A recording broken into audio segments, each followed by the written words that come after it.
Good evening, everyone, and welcome to the Center for the Less Good Idea.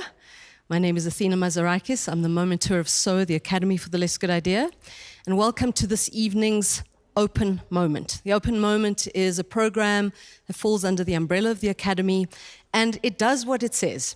It is a moment through which we open up a process to an audience, whether that be after a particular mentorship program or a workshop program or workshop process, which is the case tonight. We've had artists in the space since Monday, and this evening we allow an extension of that investigation to happen in your presence. So I'm going to hand over to Neo, and then I'll tell you a little bit more about what to expect this evening. Thanks. Good evening. Welcome to the center. I am the impresario here at the center. My name is Neo Muyanga. And my job is to just welcome you and to welcome the artists who have graced us this week. We were very fortunate to be alerted by the National Arts Festival in Makanda of an invitation they extended to a wonderful artist by the name of Melaku Belay, who comes from Addis Ababa. He also happens to be an old friend and collaborator. Whenever I've been to Addis, I always used to go to his center, the Fendika Cultural Center. It's an incredible space for art, for multidisciplinarity, and it's been a source of inspiration for the past 13 years. He might tell you a bit more about it tonight. But I was very excited to receive Melaku, and we wanted to put him into an encounter with our local practitioners here of dance, of choreography, to think about what it means to build bridges between that part of East Africa, that Horn, and this very southern tip, and between these two cities of Addis and of Johannesburg. So the people we've introduced him to are Shanell, Winlock-Pailman, who will speak a little bit more about her practice very shortly. Nicholas Aphane, who will also tell us a bit more about his practice. And we wanted to bring them together through sound and the music of Daniel Stompie Selibe, who's an ongoing collaborator with us here at the center. He will also introduce you to a bit of his practice, right? So I'm going to hand back to Athena. We're sharing a mic.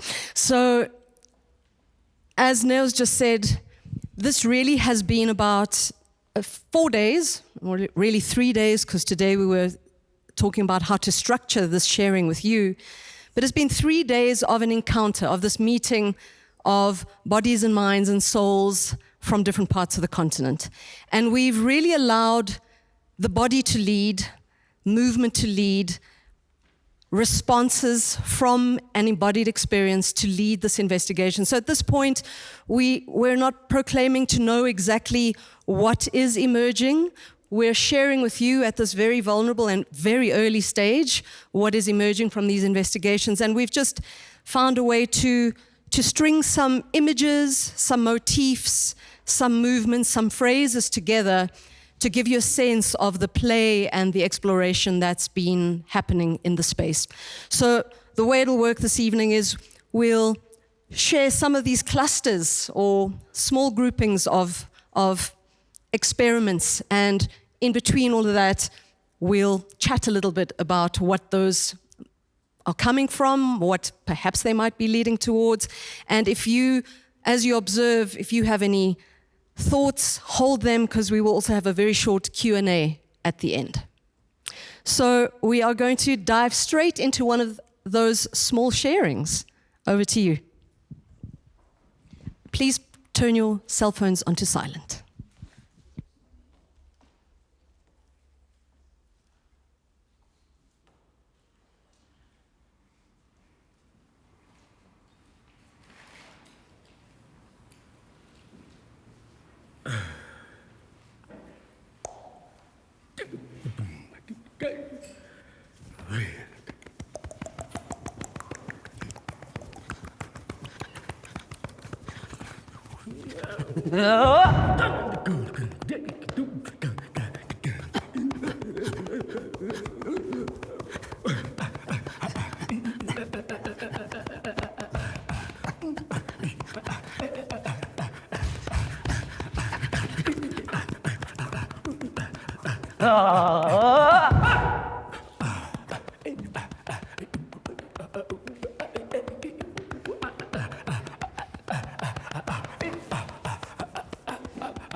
So we started with that because I think it gives a very beautiful introduction to some of the basics of this vocabulary and language of this very traditional Ethiopian dance form. So a lot of this week has been about sharing through talking and then responding to stories, to descriptions of particular ways of working, moving together.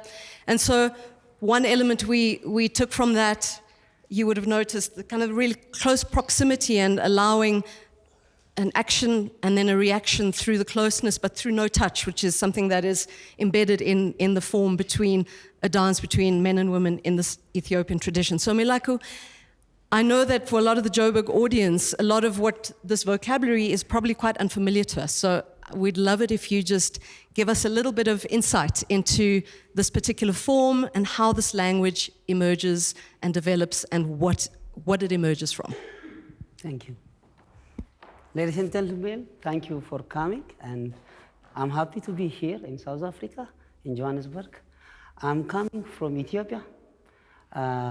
So our traditional music, dance, and more than 84 different dance, and more than 60 different language. Our work language, or the only alphabet in Africa, called Amharic. And so the dance is moved from hunting, from agriculture, or for days, for birds, for wedding, especially. And old days, I can't choose what I love to marriage. My family's choice for me. So the only thing is there is a religion festival or Timkat, Epiphany, and dancing in the circle. Ethiopian concept is circle, to eating circle together, feeding gursha, and also dancing together in circle. So at that time, and kind of competition, dancing to be good, because behind me there is a woman to choose who is the best. And so if she's attracting and jump on it and dance, if we can feel it, if we feel it each other, understand the body language, and she can tell her parents, I can't tell, because of her body language, I can marry what I love. And so dance language also, even we have like workshop our life, because we don't understand each other. We saw Oromifa, Amharic, Tigray, Walaita, many languages, but body language communicating us without any word. And so dance is very important. And, I'm starting dancing. My mother told me until now I'm here. So especially like, I will show you a little bit highlight of Skista. The chicken dance. Chicken is like drinking water. Yeah. And also play in the female and male chicken too.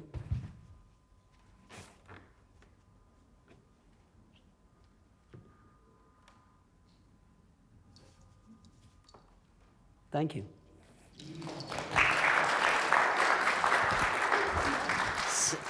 Thank you for that, Melaku. But sorry, because we're moving on to a new bit now, or one of the other bits we explored, can you just explain to us about the hunting? Because this is the next thing we're going to move into. And Yeah. yeah, and then I'll take it further. Yeah? Yeah, thank you very much. And we have, as I told you, in north starting is the shoulder, skista, and go to south and hip and also feet. And we have like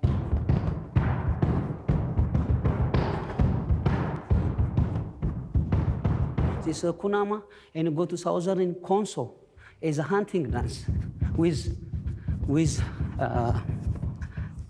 spear. Thank you very much.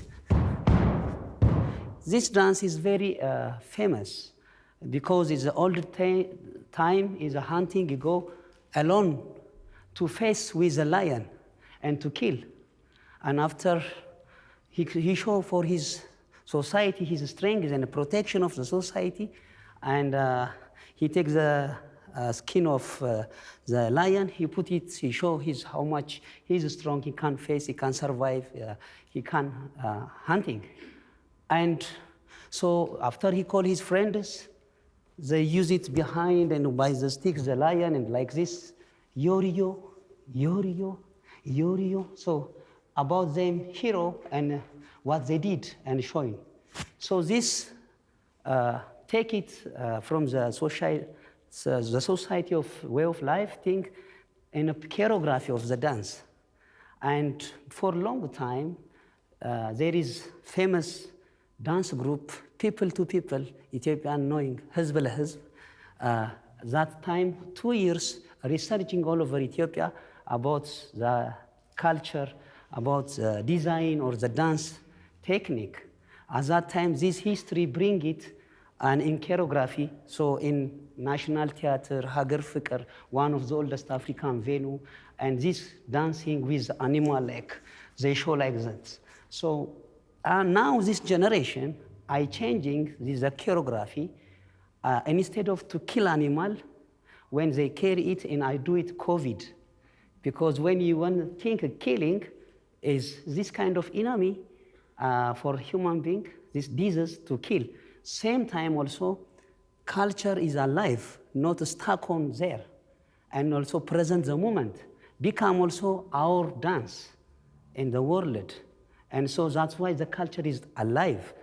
So there is animal rights, women rights, and so many right things. So that's one Konso dance. So, and this is technique or this and all. Or To me. Thank you so much. Awesome. There's so much beauty in tradition, right? Like, and there's so much that we can draw from, and that's exactly what we're going to explore in the next section, based around the hunting. But before I do that, my name is Shanell Winlock-Pailman, and I am a choreographer slash dancer out of hibernation, and and I work with a lot of Joburg-based companies as a dramaturge, as a rehearsal director, and I'm very grateful for the center to have invited me to this space that has been so explosive over the last couple of days. But in saying that, the next section that we're going to explore right now was based on the hunting. And so his is very rooted in tradition in terms of actual physical hunting and animal hunting. And ours today, we were kind of looking to see, so how do we hunt in urban societies? What do we do as hunting? And for me, I'm a Checkers and a Woolworths hunter, yeah? So I go, that's my hunting. I go and find the next brand. I go and find the next iPhone or whatever. And so for me, this is how we do it. But we still used a lot of the iconic images from hunting, but hunting can also be exploring. It can also be survival. And so it's the same for us. How do we interpret that in our bodies today? And so what you will see is just the kind of version we came up with of what we thought that meant for us. Yeah, enjoy.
So as we said earlier, these are really fresh investigations. These are all images and ideas that can be extended further. And so it's to also test them in front of you and to see what has legs, what can be developed. As we play together this week, certain ideas kept surfacing, and there were certain things at play in translation. So the one thing in particular was that of activation that kept coming up as an idea for us, and it really came out of Melaku sharing the role of vocalization in this traditional form, that we vocalize to activate energy, or there are particular gestures that are performed to activate energy before we begin a particular dance. And so we took this idea of activation and kind of investigated how else we can activate. We can activate through voice, through gesture. How does percussion activate? How do we extend the visual image of percussion as an activator? How can we translate it from the sonic into the visual? What ways do we give each other energy that activates? So that's something that kept emerging. And the other was the idea, and it emerged on the first day, and it was something that Shanell suggested, how do we steal from each other in a respectful way? Or, as Neo more eloquently puts it, how do we quote each other's language? But quote it in a way that isn't appropriative, but in a way that we find resonance from our own language, from our own tradition, that really connects in a really authentic way. So what we'll share with you now is a scene that we've put together with a number of very different images and motifs that somehow embody these ideas of activation, but also of quoting each other.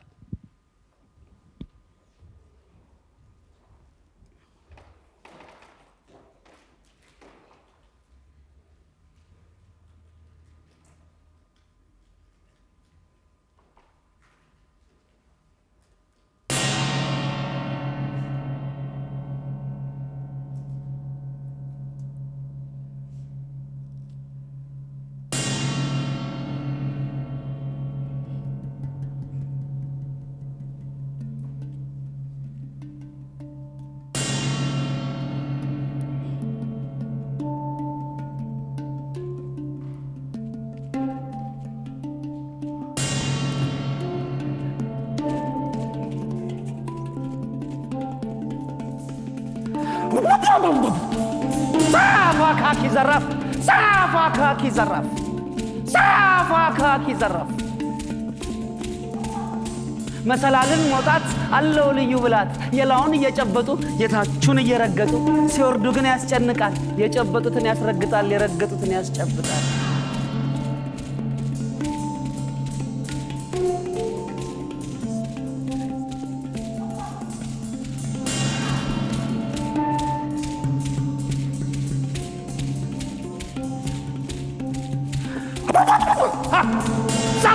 Kaki zaraf, zarafa kaki zaraf. Hamsa ቢወለድ ሃምሳ ነው ጉዱ የተባረከው ይበቃል አንዱ አበበበ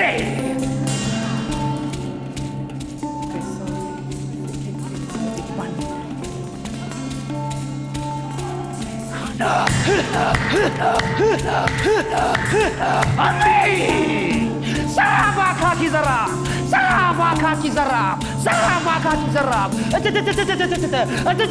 ትላለች ገዴ አሻግራ ምታው በረጅም ጓንዴ እንዲህ ያለ ነው ዘመዴ ነፃውን የሚያወጣው ጓዴ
One of the other conversations we had during this week was about instrumentation.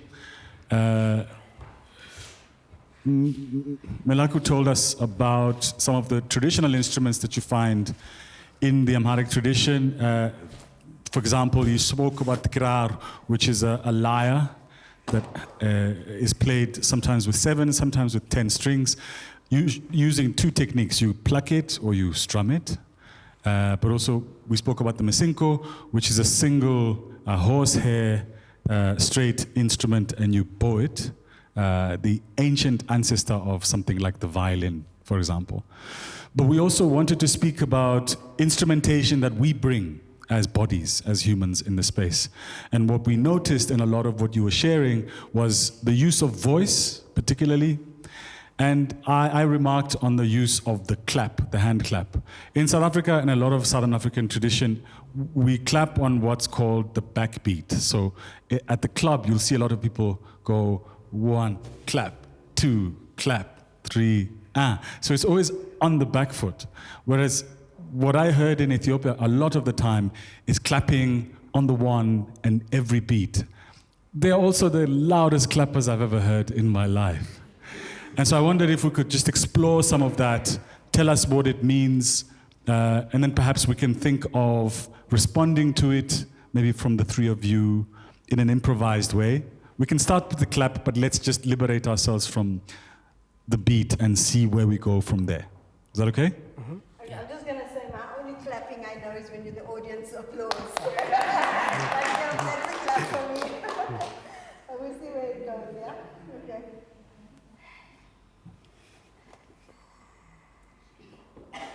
Yeah, thank you. Yeah, as I need help, and alone, in Ethiopia concept, we said one hand is not clap, and to create some friction is together. So when I show you 1, 2, you can follow me. First, I will show you what's the sound look like.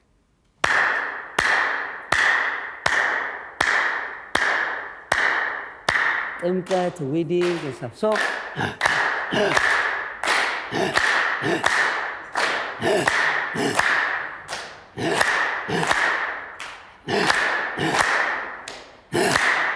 wow!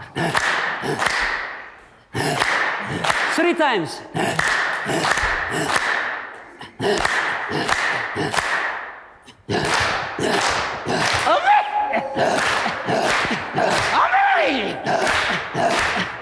Attack, non-stop. Non-stop.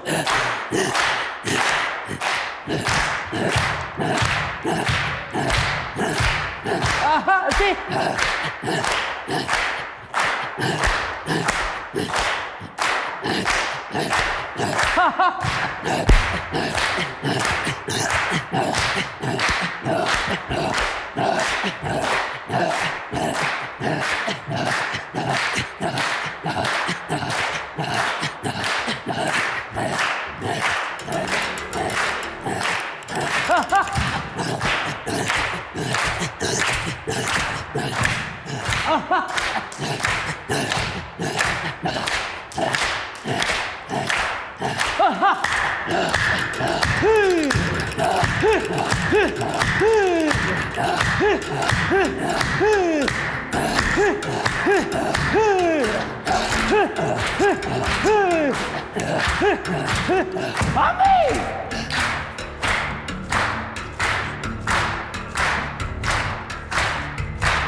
That's great.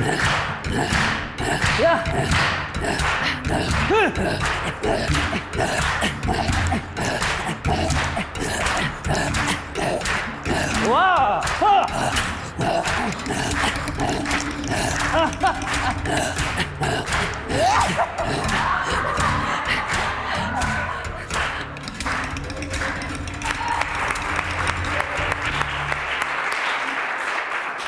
For you. Thank you.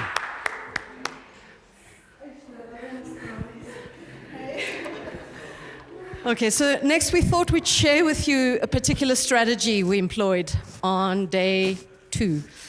That led us to the creation of a fairly long phrase, which we'll end with later this evening, well, shortly. And at its essence, this is about meeting each other. It's about encountering one another and sharing something through that encounter. And central to that is the idea of where we come from, of place, and how place is really something that is absolutely embodied in us. That where we come from, the environment we live in, the people that surround us, the smells, the sights, are really very much part of our embodied archive that we carry with us and which we filter every time we encounter each other in an improvisation, in some sort of artistic exchange. And so we're going to take you through the steps of the sequencing leading up to this large sequence, which we'll show you. So the first question that I posed was, or the prompt rather that I posed was, to please share with us through movement and through description at the same time where I come from. So to speak and to move where I come from. So Shanell, if you wouldn't mind sharing your where I come from first. How did you like? So mine started off that I'm on a train. I used to travel on trains a lot, right? And planes.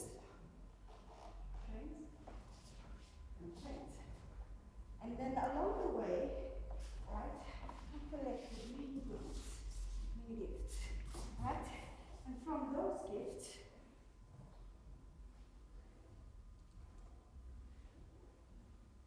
I could give to other people. So then what I did is I stopped. For a long time I stopped. And then I became a mother. And I realized I was also still a dancer. So I remember the travels and the gifts that I got. And then I decided, okay, so I'm going to gift. I'm going to gift you. And I'm going to keep this for myself, just because of me.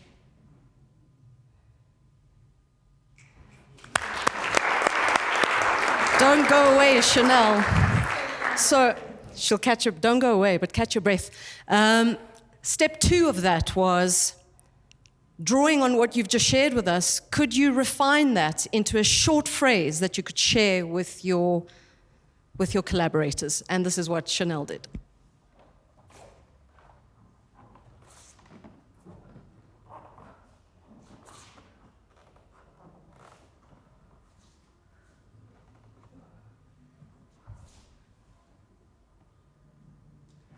Beautiful. Nico, share with us where you are from.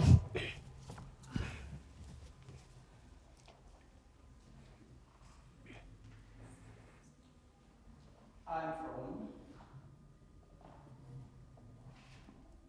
Bukhosibakhe, rural of Dimakatso.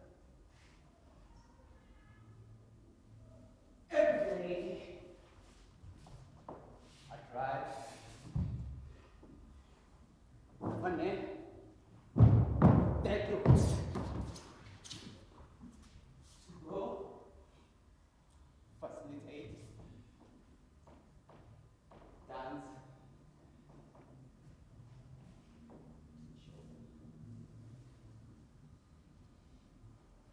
You like it?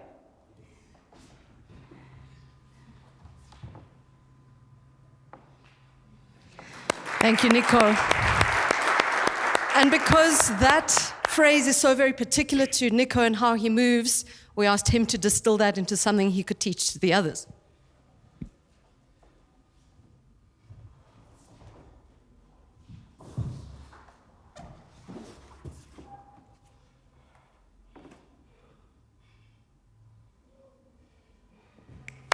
Thanks, Nick. Melaku, please share your Where Am I From?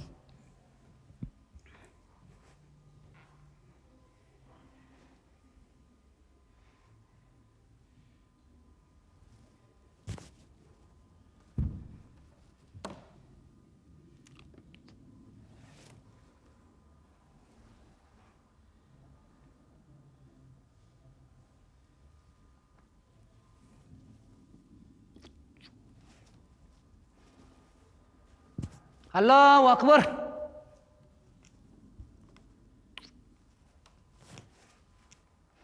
I'm coming from Ethiopia, an ancient and Orthodox church and Muslim, the first coming in Africa. And praying the Orthodox when I grown up for Muslim, Orthodox, pagan, animal, plant, white, black, no border. Our roof is the sky. I started dancing, my mother told me. I born this religion, this society take care of me. And I dance my daily life with my people. I'm become street children. Everybody is my mother, my father, is they feed me. Through that culture, generosity, giving without expecting, and grown up. I developed my career from my people. Now I give back. Not only there, no border, I'm coming here. Wonderful friend, community, creativity, and I have an amazing time. So I'm ready to sharing you example, and one of the dance called Eskista, as you know Ethiopia. The famous dance of in Ethiopia, Eskista. When in my researches come, and the old people, our masters is the countryside. The old people, when I interview, Eskista, coming the sound, when they told me the history, women always welcome in the morning to serving the father, the dad, and before they go to agriculture, she make coffee and breakfast. Before that, she go to river to bring water. And when she take water from the river, when she come back one time, there is in front of her a snake to attack her. So she can't do, and legs follow. So what she can do, she's starting imitating.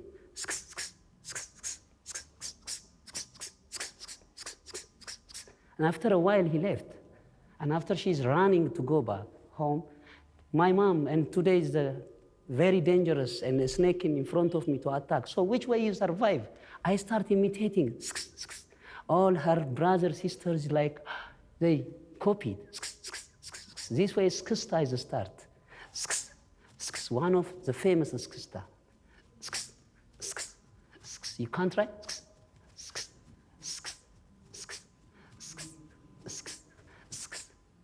So like that, and we have in a Guragenya dance, and Gurage is a famous for kitfo raw meat, and kitfo is a famous. And also one of fake banana tree, from that they make bread. And so when the banana tree, they make it, and that kind of work imitating, like.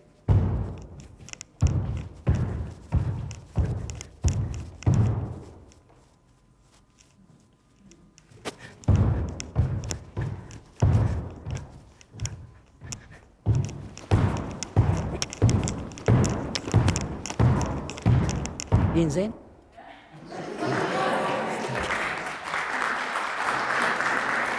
Melaku, thank you. I wonder if you could also share with us what you shared with Nico and Shanell that we then used to make the sequence that we're going to show, just that the audience can see the roots of some of the language that feeds into this longer. So this one, Yeah. this one. Yeah. So, and one of the, as I said in Skista, the famous one, vibrate. One is full vibrate called rain, Znab, because rain non-stop. And come here.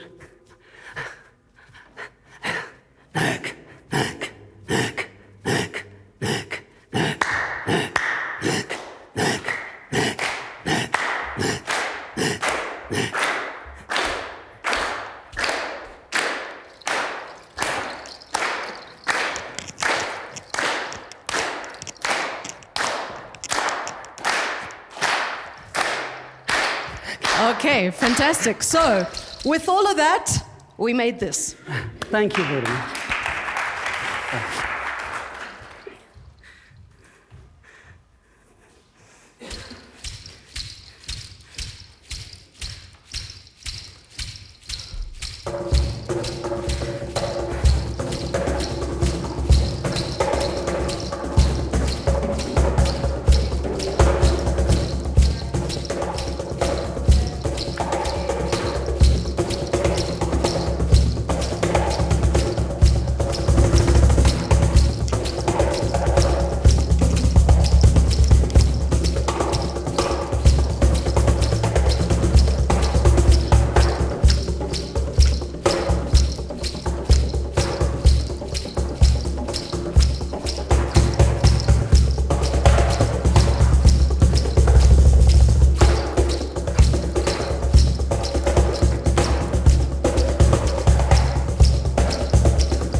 Thank you all so much, and thank you so much. We have a few minutes for some questions and answers. I say questions pointedly, not comments. Questions. Any questions?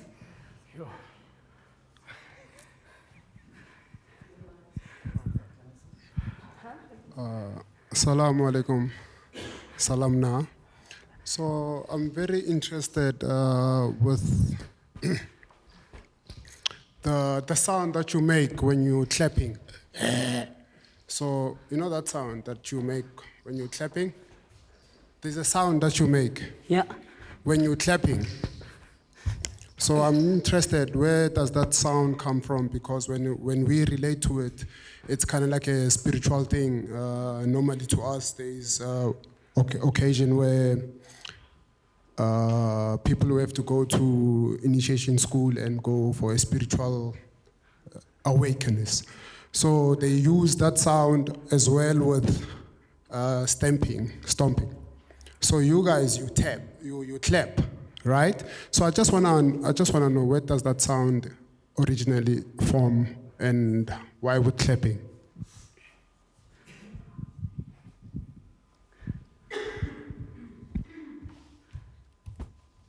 Yeah, Samal, you hear? Samal, you hear it? Yes. Yeah.